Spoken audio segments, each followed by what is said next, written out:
नमस्कार दोस्तों, आयुर्वेद नुस्खों में आपका स्वागत। मैं आपका दोस्त बलजीत वैद।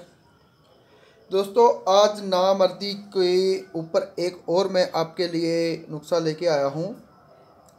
इस नुस्खे को खाने से दोस्तों आपका शुगर पतन दूर हो जाएगा, आपकी टाइमिंग बढ़ जाएगी, वीर्य में दृढ़ता, ताकत, मजबूती, वीर्य गाढ़ा और खून में बेहतर पावर महसूस करेंगे आप। ये बनाना बहुत ही आसान है।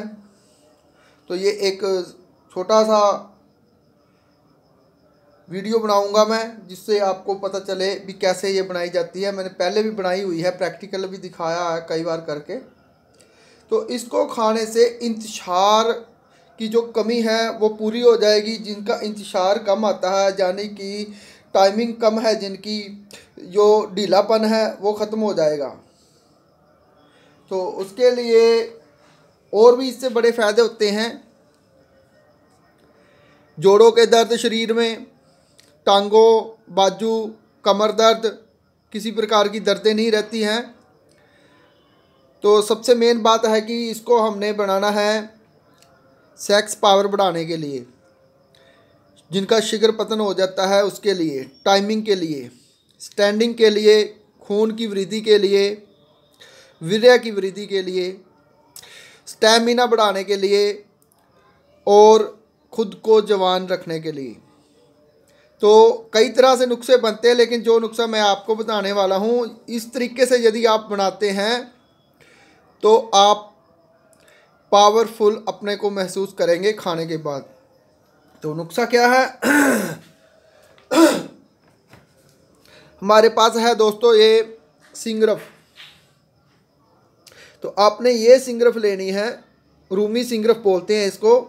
इसमें पारे की मात्रा अधिक होती है। सिंगरफ क्या होती है? सिंगरफ पारा, मेंसल, गंधक तीनों का मिश्रण होता है। और भी तो जो सिंगरफ आपने लेनी है वो इस प्रकार की हो, हाथ लगाते ही जिसमें से भुर जाती है। ठीक है दोस्तों, ये रेशेदार होती है और इसमें से ये छोटे छोटे कण निकल जाते हैं। आपने ये सिंगरफ लेनी है, एक डली लेनी है आपने सिंगरफ की। ये 20 से 30 ग्राम के बीच की एक डली लेनी है आपने। तो करना क्या है, एक तांबे की तार लेनी है बारीक, जो मोटर वगैरह में बांधने के काम आती है। मोटर वाइंडिंग करते हैं, मोटर चलती है, उसके बीच में तार लगाते हैं तांबे की। आपने तांबे की तार लेनी है। तो इसके चारों तरफ ऐसे लपेट देनी है, ताकि ये जो टूट रही है, भुर रही है, वो भुरे ना। तांबे की तार लपेट लेनी है एक डली पर। उसके बाद आपने ये लहसुन लेना है, लहसुन। ठीक है दोस्तों, ये लहसुन है जो आम हम घर पे काम करते हैं, सब्जी बनाने में काम आता है, ये वही लहसुन है। तो आपने ये लहसुन लेना है। ये लहसुन आपने 250 ग्राम लेना है, या इससे ज़्यादा भी हो जाए कोई दिक्कत नहीं। 250 ग्राम लहसुन लेके उसको छील लेना है ऊपर से, इसका छिलका उतार देना है। छिलका उतारने के बाद उस लहसुन को फिर हमने किसी मामदस्ते, चट्टू में या कैसे भी इसको थोड़ा ना कूट लेना है, दादड़ फादड़ कर लेना है, यानी कि कूट के इसको दादड़ फादड़ कर लेना है। इसका पेस्टी सी बना लेनी है, ज़्यादा ब्रीक ना बनाना। तो वो 250 ग्राम की जो पेस्टी बनेगी वो आधी आपने इस कुज्जी में रखनी है, नीचे आधी डालनी है। उसके बाद ये सिंगरफ लेनी है। ये सिंगरफ उसके दरमियान बीच में रख देनी है। सिंगरफ तार से लपेटी हुई बीच में रख के, उसके बाद जो अपना लहसुन का नुकदा बचा है वो भी बीच में डाल देना है, ऐसे चारों तरफ से। और इसके ऊपर ढक्कन लगा के फिर कप्पड़ मिट्टी करनी है। जो मिट्टी होती है, मिट्टी तैयार करनी है बढ़िया चिकनी मिट्टी की। फिर एक सूती कपड़े की ऊपर से लेयर दे के और उसको सारे को कपड़ मिट्टी कर देना है। तो कप्पड़ मिट्टी करने के बाद इसको हमने 5 किलो उबलों की आग देनी है। 5 किलो की भी दे सकते हैं। अगर कप्पड़ मिट्टी आपने अच्छी करी हुई है तो, अगर आपकी कप्पड़ मिट्टी कम से कम भी 2 या 3 बार आपने डबल तय करी है तो 5 किलो की आप आग दे सकते हैं। अगर कप्पड़ मिट्टी अगर मान लो एक ही बार करते हैं तो 3 या 4 किलो से ज़्यादा, 3 साढ़े 3 किलो की उपलों की आग देना, ज़्यादा आग मत देना। तो इसको निकालना है। आग देने के बाद निकाल करके दोबारा फिर से आपने यही लहसुन की नुकदी बनानी है और आधा नीचे, फिर ये सिंगरफ की डली वही ऐसे की ऐसे ही निकाली हुई, और दोबारा फिर से ऊपर लहसुन दे करके दोबारा फिर वही 3.5 किलो 4 किलो की आग दे देनी है। कप्पड़ मिट्टी दोस्तों अच्छे से करना, नहीं तो अपनी सिंगरफ खराब हो सकती है। तो जितना इसका लहसुन का पानी होगा निकलेगा वो सिंगरफ के अंदर जाएगा। सिंगरफ में जो पारा है वो उसको पिएगा, जो इसकी गंधक और मैंसिल है वो उसको पिएगी। वो अंदर ही एक बार जो सिंगरफ है वो अंदर मोमियो हो जाएगी और सेक लगने से फिर दोबारा वह सूख करके टाइट हो जाएगी। और लहसुन का जो रस से तेल निकलेगा वो तेल भी इसने पीना है।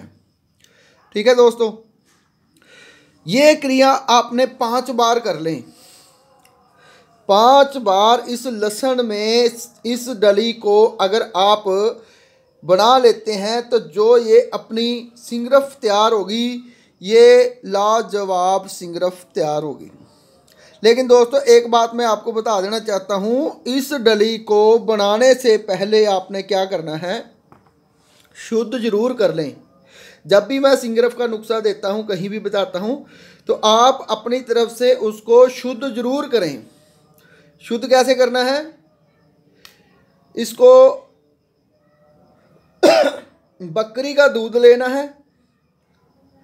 बकरी का दूध लेकर के करीबन 2-2.5 किलो तो हो, 2 किलो हो जाए, तो इस डली को उसके बीच में एक कपड़े, कॉटन के कपड़े में डाल करके बीच में लटकाना है और मीठी मीठी आग पे 4-5 घंटे उसको कम से कम 3-4 घंटे तो उसको उबालना है। लेकिन जो अपना दूध है वो ऐसा हो कि वो गर्म ही रहे, हल्की हल्की भाप उड़े, ना कि वो उबले। अगर उबलेगा तो 3-4 घंटे नहीं चलेगा, वो जल्दी ही दूध खत्म हो जाएगा। तो कम हो रह जाए तो और डाल दें उसमें। तो इस प्रकार शुद्ध करना है इसको, सिंगरफ को।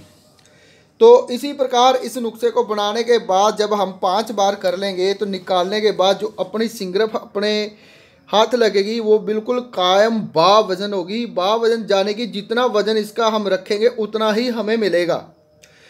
नहीं तो अगर इसको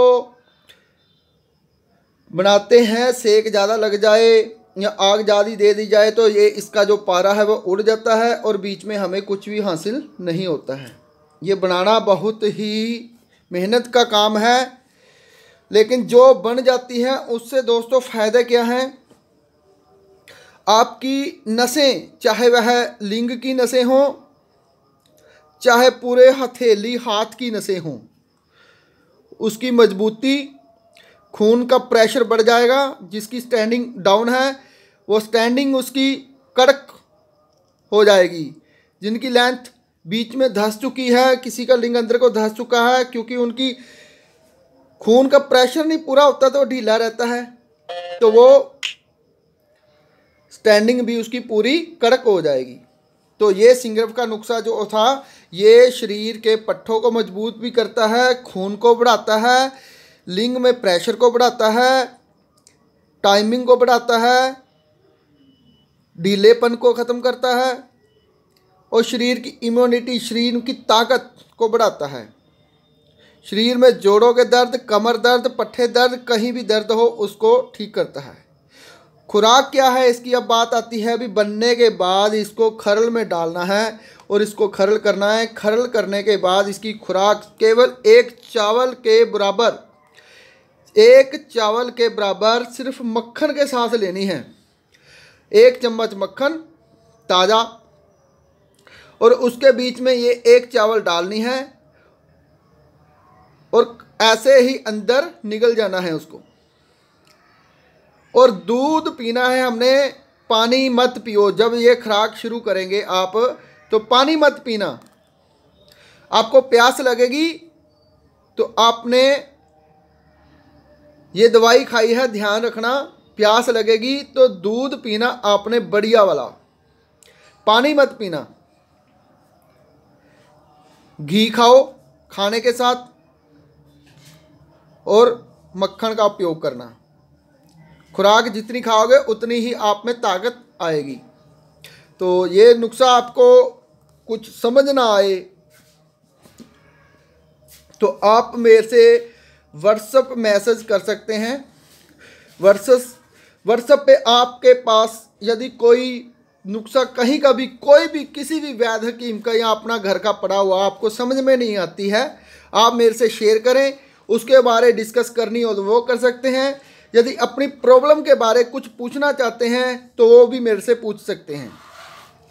लेकिन करें क्या, व्हाट्सएप पे मुझे वॉइस मैसेज करके छोड़ दें, जब मैं जवाब देता हूं। जिन लोगों के भी व्हाट्सएप काफ़ी इकट्ठे होते हैं वो सारे फिर एक ही बार में बैठ करके मैं उनको वॉइस में जवाब दे देता हूं।